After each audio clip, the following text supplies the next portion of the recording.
Welcome back to my channel. গোপালের সন্ধেবেলার আরতির আগের আয়োজন আমার তৈরি হয়ে গেছে।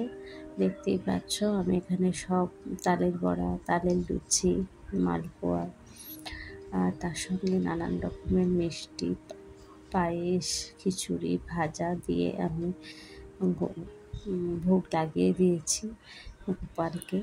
এবার আরতি করার পালা।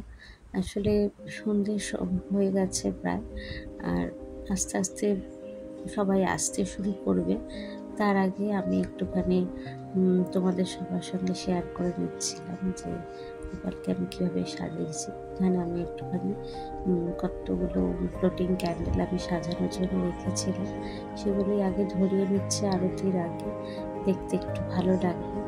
আসলে ওই যে গোপালকে দেওয়ার আগে মনে হচ্ছিল চারিদিকটা ধুনোর গন্ধ, আলো, মোমবাতি এইসব দিয়ে এত সুন্দর পরিবেশটা হয়ে যায় যে ভীষণই ভালো লাগে। নিজের মনটা অন্যরকম এক অনুভূতির সৃষ্টি হয়।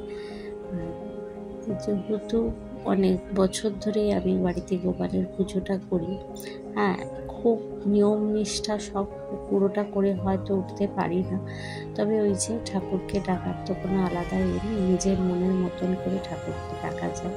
আমি সেরকমভাবে এই গোপাল পুজোটা আমি করে থাকি। আর প্রতিটা মুহূর্তেই তোমাদের সঙ্গে শেয়ার করি বলে আমি আমার ঘরের গোপাল কীভাবে আরতি করলাম, কীভাবে করলাম, সবটাই তোমাদের সাথে শেয়ার করে নিচ্ছি।